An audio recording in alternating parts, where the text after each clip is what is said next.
Hello friends, welcome to my channel law and GK academy.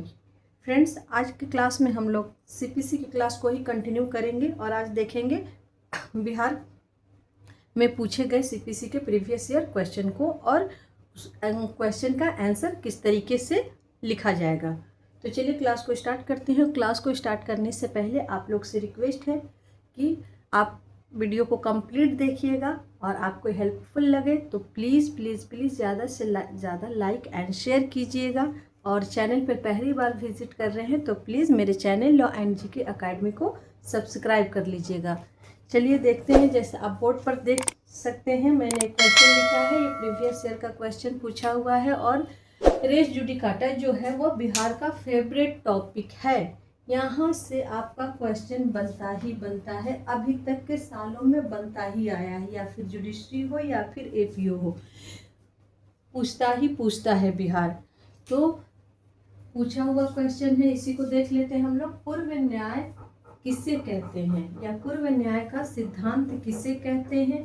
कौन सी परिस्थितियों में पूर्व न्याय का सिद्धांत लागू होता है? पूर्व न्याय को रेस जुडिकाटा कहा जाता है। तो चलिए देखते हैं कि इसका आंसर हम लोग किस तरीके से लिख सकते हैं।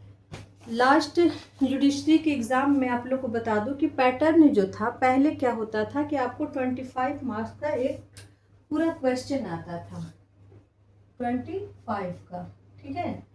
लेकिन लास्ट जो जुडिशरी हुई थी 32, उसमें क्या कर दिया गया है, थोड़ा सा पैटर्न आप समझ लीजिए कि पहले ये बड़ा सा एक क्वेश्चन आपको पूछ दिया रेस जुडिकाटा पर, तो आपको अब इसमें कोई दूसरा नहीं ऐड करना है, सिर्फ रेस जुडिकाटा के बारे में लिखना है।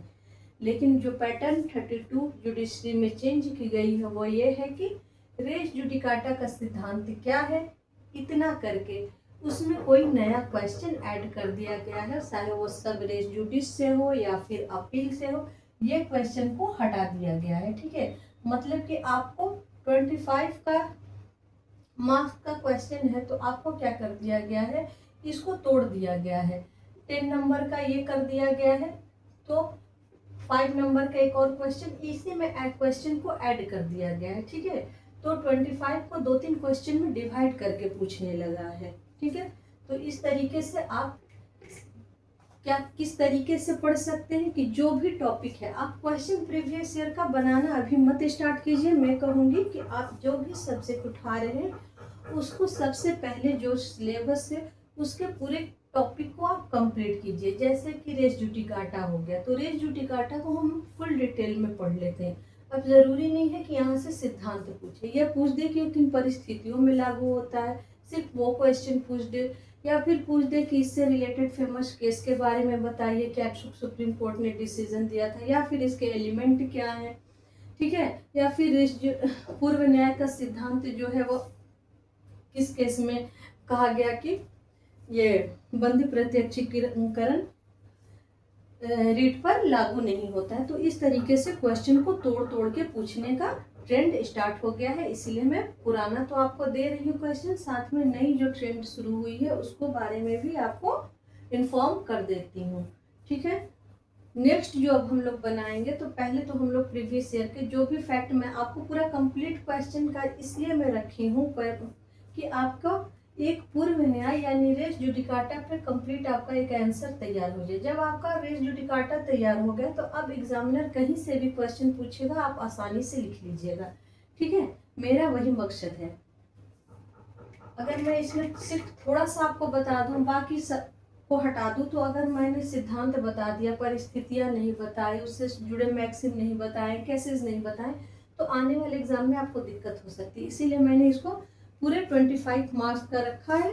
25 जिस तरीके से बड़े क्वेश्चन पहले पूछे जाते थे उस तरीके से मैंने रखा है। चलिए देखते हैं कि इसको कैसे लिखा जाता है। तो सबसे पहले तो हम लोग सीपीसी के किस धारा में इसको दिया गया है, प्रावधान किया गया है, उसके बारे में लिखेंगे। तो यहाँ लिखेंगे हम लोग आंसर में सिविल प्रक्रिया संहिता की धारा 11 में पूर्व न्याय के सिद्धांत के बारे में। पूर्व न्याय को प्रांग न्याय भी कहा जाता है, प्रांग भी कहा जाता है। प्रांग न्याय के सिद्धांत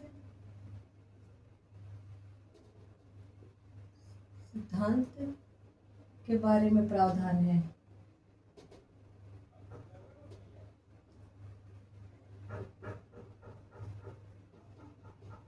उसके बाद हम लोग लिखेंगे, थोड़ा सा हम लोग समझाएंगे कि ये क्या होता है। सेक्शन 11 में पूर्व न्याय का सिद्धांत क्या होता है। अब पहले या तो हम लोग पूर्व न्याय को समझा दें या फिर सेक्शन 11 को डिटेल में बता देते हैं। तो सेक्शन अब हम लोग ये प्रावधान है, ठीक है। यहाँ लिखने के बाद अब हम लोग लिख सकते हैं धारा 11 के अनुसार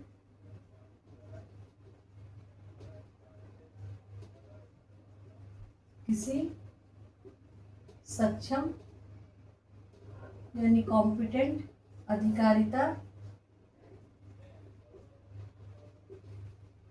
वाले न्यायालय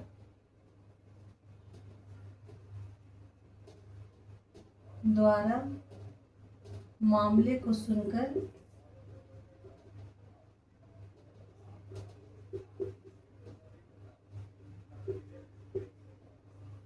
अंतिम रूप से विनिश्चित कर दिया गया हो, यानी डिसीजन दे दिया गया हो,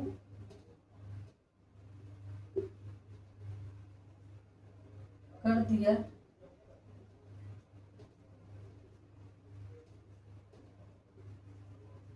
गया है तो उन्हीं पक्षकारों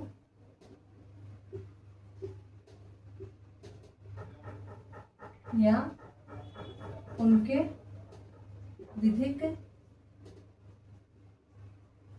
प्रतिनिधि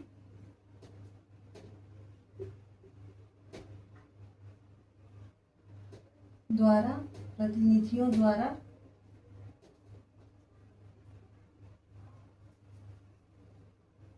उसी हक के अधीन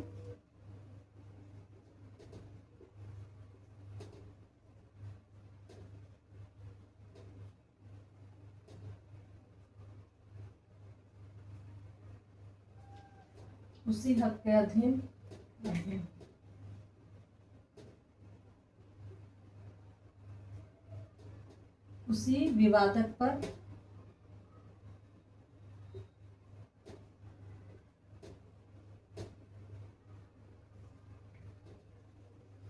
दोबारा वाद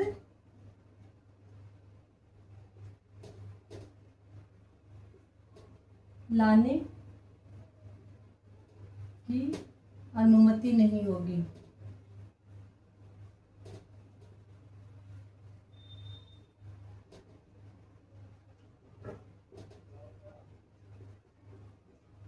बाद वाले वाद पर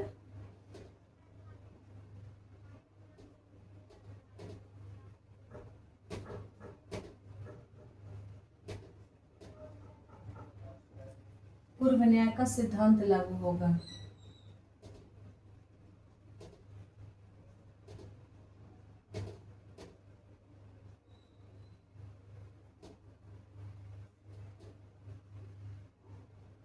इस तरीके से हम लोग ये इतना लिख लेंगे। उसके बाद एक लाइन में हम लोग इसको समझा देंगे पूर्व न्याय क्या होता है। पूर्व न्याय का क्या अर्थ होता है।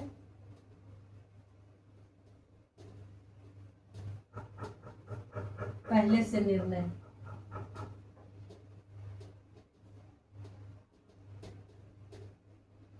पूर्व न्याय का अर्थ होता है पहले से निर्णय।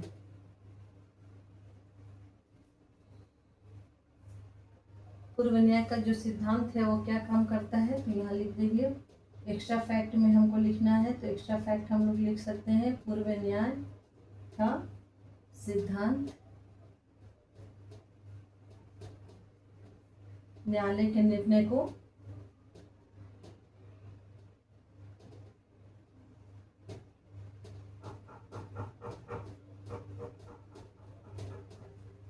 अंतिमता प्रदान करता है।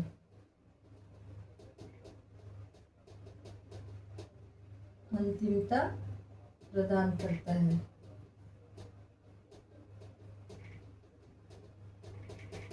ठीक है।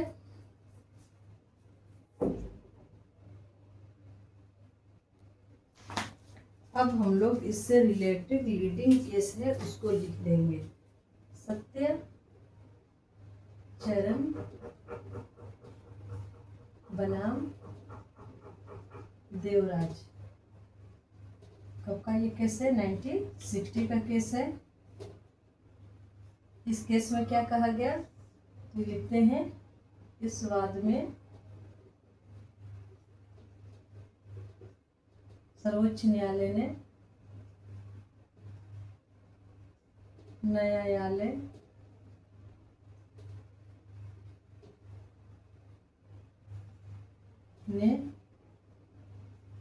कहा कि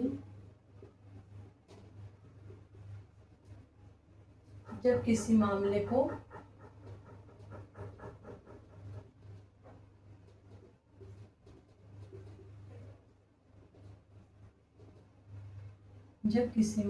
में दो पक्षों के बीच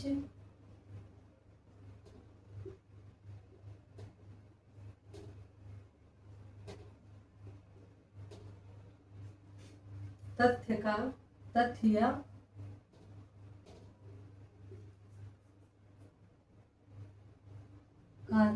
या कानून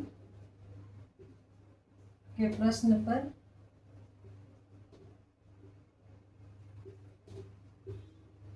अंतिम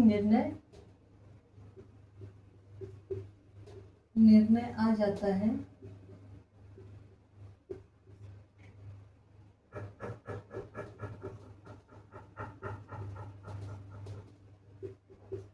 तो रेस जुडिकाटा का सिद्धांत लागू होगा।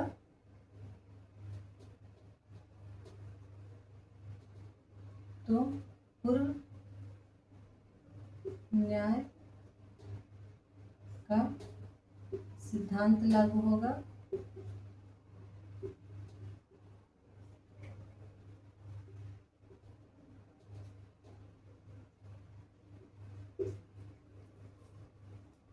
और पक्षों को बार बार केस करके और पक्षकारों को या दोनों पक्षों को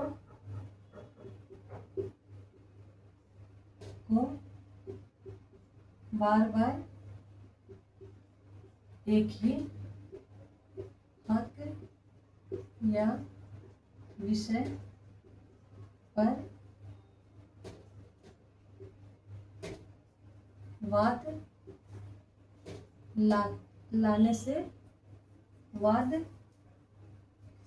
लाकर परेशान करने की न्यायालय को परेशान करने की अनुमति नहीं दी जाती।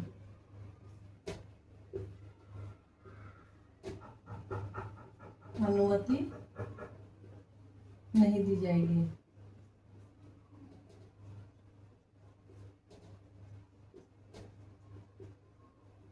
इससे रिलेटेड एक और केस है, फेमस केस, आप उसको भी नोट कर सकते हैं। दरियाव सिंह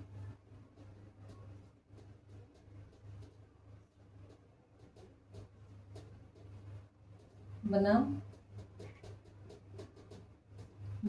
उत्तर प्रदेश।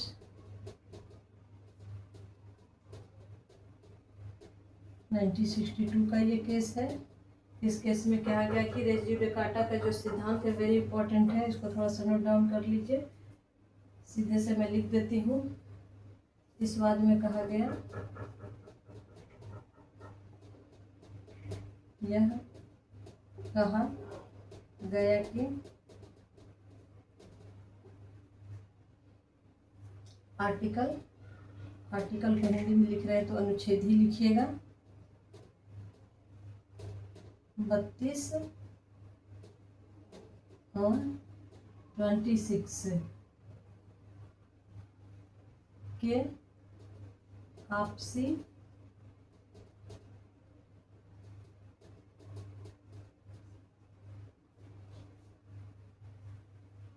इस वाद में कहा गया कि रेस जुडिकाटा कहा गया कि के बाद यहाँ से आपको थोड़ा सा यहाँ पे रेस जुडिकाटा का सिद्धांत यानी प्रांग न्याय का सिद्धांत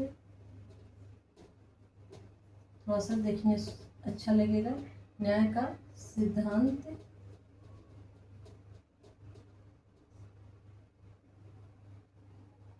भारतीय संविधान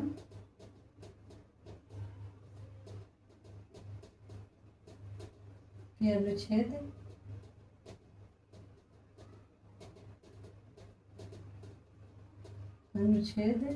32 और 226 के आपसी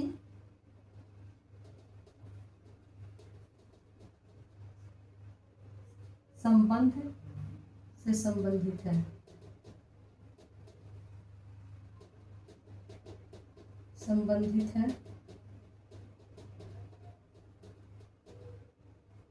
अब कैसे संबंधित है?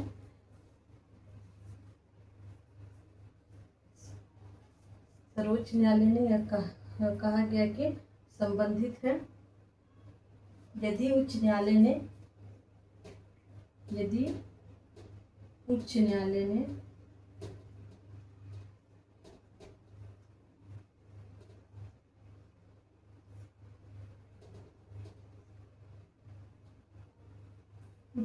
ने किसी रिट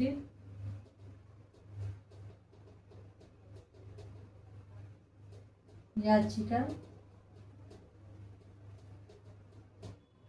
को गुण दोष यानी कि मेरिट के बेस पर खारिज कर दिया है,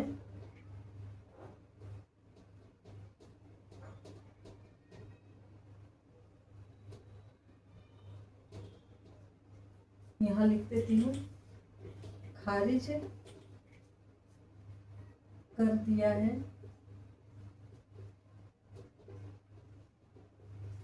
तो वही पक्षकार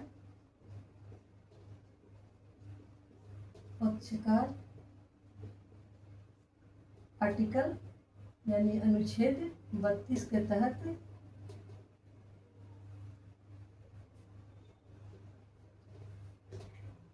तहत याचिका दायर नहीं कर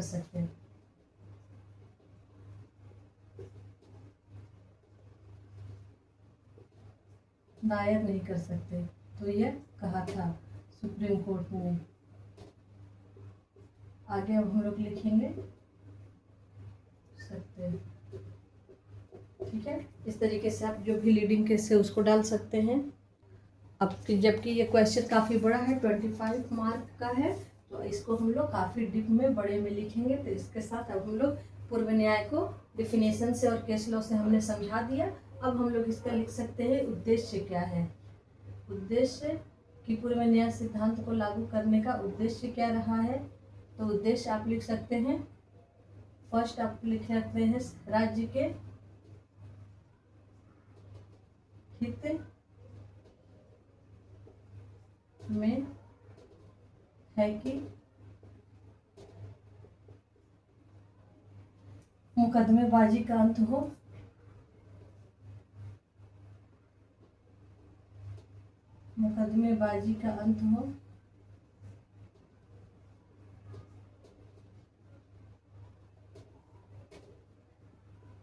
सेकंड आप इसका ऑब्जेक्ट दे सकते हैं, वाद की बाहुलता को कम करना।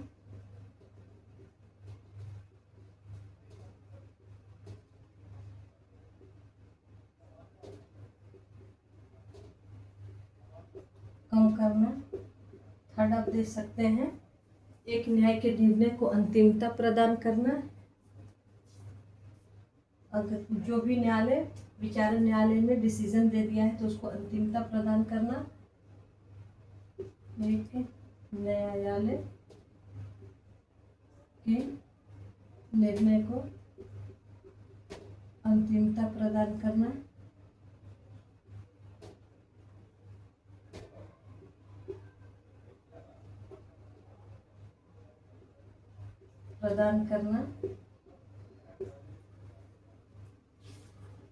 ठीक है, इसमें आप लिख सकते हैं, एक और पॉइंट आप लिख सकते हैं कि न्यायालय की कीमती समय को बचाना,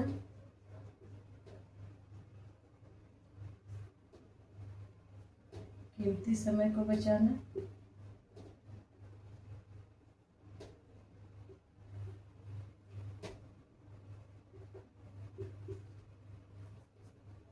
ठीक है। 5 आप लिख सकते हैं कि पक्षकारों को असुविधाओं से बचाना, एक से अधिक वाद न्यायिक प्रक्रियाओं में फंसने से बचने के लिए असुविधाओं से बचाना, यानी पक्षकारों को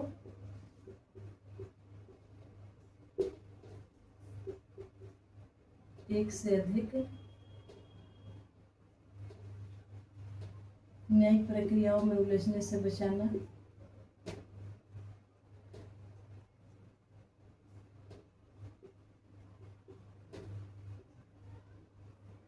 में उलझने से बचाना,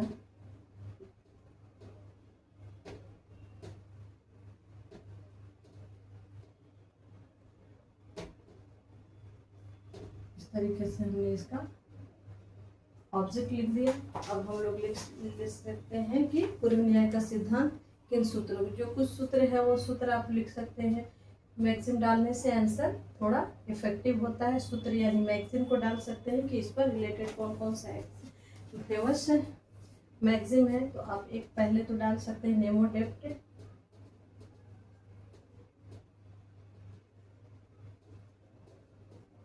विस वैक्सरी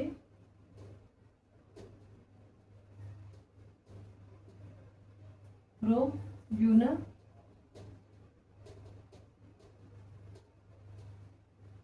एट एडम।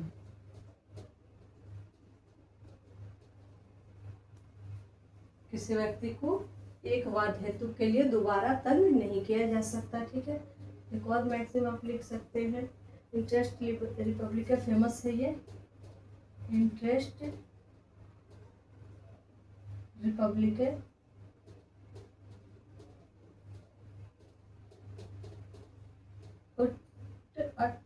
शिट है ये शिट फिनिश लिथियम। इस तरीके से आप दो मैक्सिम डाल सकते हैं, ये आपके आंसर को इफेक्टिव बनाएगा। अभी तक हमने लीडिंग केस डाला था, अब हम लोग करंट का केस का नाम दे सकते हैं। सेबी करंट में सेबी बनाम किशोरी गुप्ता, ये सबको पता होगा। 2025 का केस है, इसका फैक्ट मैं नहीं लिखवाऊंगी। किशोरी गुप्ता फेमस केस है ये, 2025 का ये केस है। ये केस है सेबी से रिलेटेड है, आपको पता होगा। तो इसका फैक्ट आप यहाँ थोड़ा सा समझा दीजिएगा कि किस तरीके से सुप्रीम कोर्ट ने इस केस में क्या कहा था। फिर एक और नया केस का नाम आपको बता देते हैं, नहीं पता है तो SC गुप्ता। इस तरीके से आप लीडिंग केस के साथ साथ करंट का जो केस है उसे जरूर डालिएगा। भारत संघ, ये भी 2025 का ही केस है। इन दोनों का फैक्ट एक एक लाइन, दो दो लाइन में आप यहाँ पे समझा दीजिएगा, ठीक है। अब हम लोग लिखेंगे मेन क्वेश्चन। पहले तो हमने अच्छे से समझा दिया पूर्व न्याय का सिद्धांत किसे कहते हैं, केस उसको डिफिनीशन से सेक्शन 11 के थ्रू समझाया, फिर हमने केस लॉ से समझाया, फिर उससे रिलेटेड कुछ मैक्सिम लिख दिया। क्यों मैक्सिम लिखे, मान लीजिए ये थोड़ा सा क्वेश्चन होता 10 नंबर 5 मार्क्स का होता तो हमारे लिए सेक्शन 11 लिखना सफिशियंट था, ठीक है। उसके साथ एक केस हम डाल देते हैं, एक लीडिंग केस, ठीक है। उसके अलावा ठीक है, उससे ज़्यादा कुछ करने की ज़रूरत नहीं थी। लेकिन ये 25 मार्क्स का है तो हमें क्या करना है, क्वेश्चन आपसे एग्जामिनर चाह रहा कि आप इसके अंदर का जो चीज़ें हैं आप पूरा लिख डालो, ठीक है। तो अभी तक हमने वो सारा लिख दिया। अब हमें लिखना है, वह परिस्थितियाँ लिखना है जिसमें पूर्व न्याय का सिद्धांत लागू होता है। तो परिस्थितियाँ आप लोग इसको कंप्लीट लिख लीजिएगा पूरा लाइन से। निम्न परिस्थितियों में पूर्व न्याय का सिद्धांत लागू होता है। इसको मैं शॉर्ट में लिख रही हूँ। परिस्थितियां का मैंने टॉपिक ये हेडिंग डाल दिया है। इस तरीके से आप यहाँ लिखिएगा कि निम्न परिस्थितियों में पूर्व न्याय का सिद्धांत लागू किया जा सकता है। कौन सी परिस्थितियां हैं तो पहले हम लोग देख लेते हैं। पहले हम लोग डाल देंगे यहाँ पर 2 वाद होने चाहिए।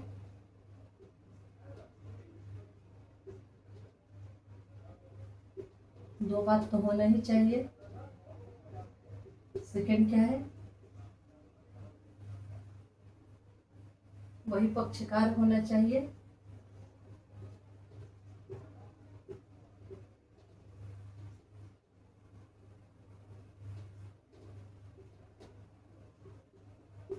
थर्ड है आपका वही हक होना चाहिए। Same fact, same party, same title, वही हक होना चाहिए। फोर्थ है आपका प्रत्यक्षता अनुसारता। विवादक जो फैक्ट एंड इशू हो वो क्या हो, प्रत्यक्षता अनुसारता हो।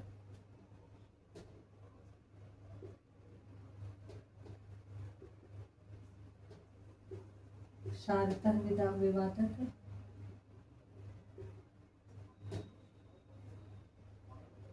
और फिफ्थ है आपका सक्षम न्यायालय।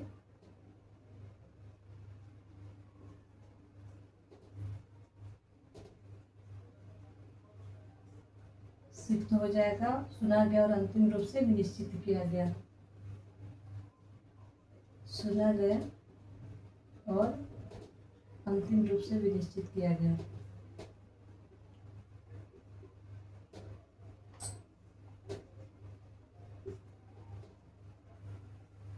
अब इसको थोड़ा थोड़ा मैं आपको समझा देती हूँ किस तरीके से इसको डिटेल में आप लिखिएगा।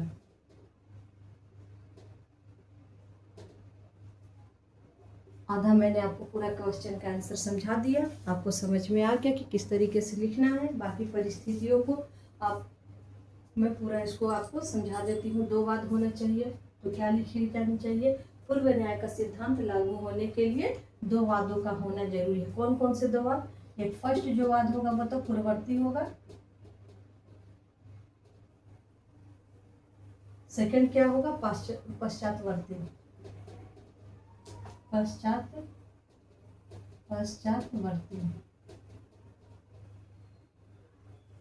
रेस जुडिकाटा किस पर लगेगा, रेस जुडिकाटा किस पर लगेगा। अब यहाँ पे आप इसको अच्छे से लिखिएगा कि पूर्ववर्ती वाद क्या होता है। पूर्ववर्ती वाद का मतलब ऐसा वाद जरूरी नहीं है कि वह पहले दायर किया गया हो, मतलब कि ये पहले दायर किया गया, ठीक है, लेकिन सेकंड बाद में जो वाद दायर किया गया है इस पर विनिश्चय जो है वह पहले आ जाता है, ठीक है। पूर्ववर्ती वाद से तात्पर्य ऐसे वाद से है जो पूर्व में क्या कर दिया गया हो, यहाँ पर विनिश्चित कर दिया गया हो, ठीक है। तो पूर्ववर्तीवाद हो गया आपका, पश्चातवर्तीवाद हो गया। और पश्चातवर्तीवाद किसे कहेंगे, यहाँ पर आप लिख दीजिएगा।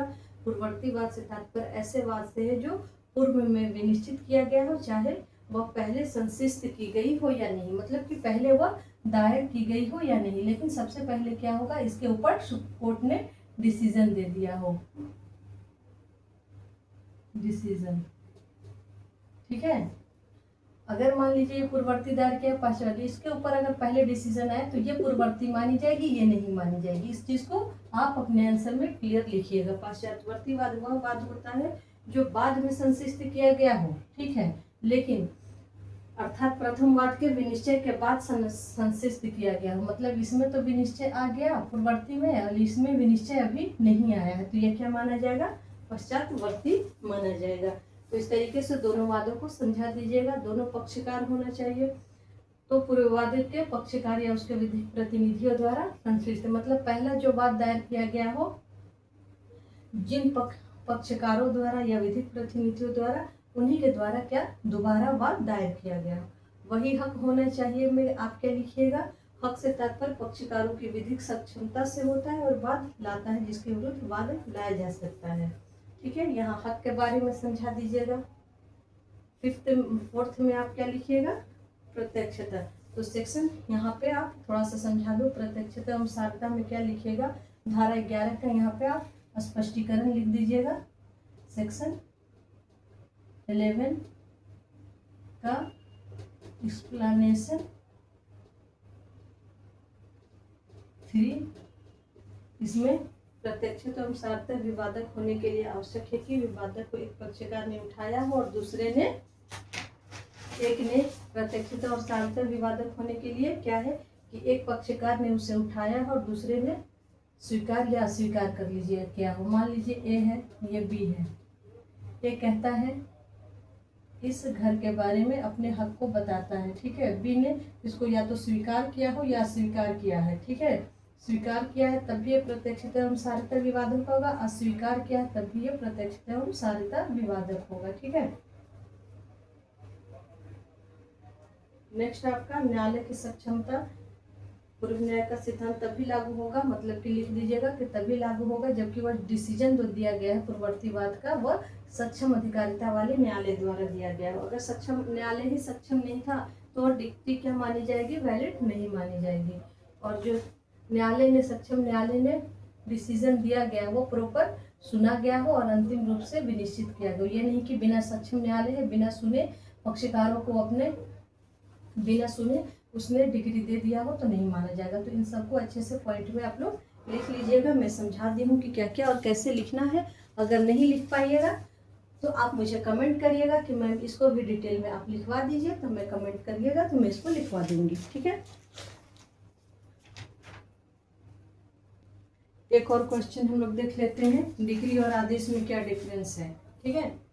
तो जब भी डिफरेंस आएगा लिखने तो आप सबसे पहले तो इस तरीके से डिवाइड करके लिखिएगा, यह बेस्ट तरीका होता है, डिग्री और यहाँ आप लिख दीजिएगा आदेश, ठीक है। इस तरीके से आप कर लीजिएगा। अब यहाँ आप लिख दीजिएगा फर्स्ट एक एक 2 पॉइंट मैं आपको समझा देती हूँ क्या लिखना है। आरंभिक अधिकारिता का न्यायालय द्वारा प्रत्येक डिग्री की अपील की जा सकती है। यहाँ क्या है, डिग्री जो है वो प्रत्येक आरंभिक अधिकारिता वाले न्यायालय द्वारा पारित आरंभिक अधिकारिता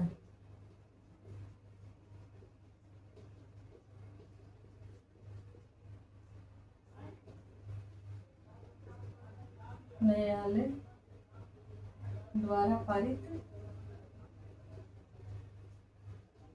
प्रत्येक डिग्री की अपील की जा सकती है, उसमें नहीं की जा सकती। प्रत्येक हर आदेश की अपील नहीं होती, यहाँ पे प्रत्येक डिग्री की अपील होती है। ये दोनों डिफरेंस है। एक पॉइंट आपको कंप्लीट ऐसे लिख करके दिखाई हूँ।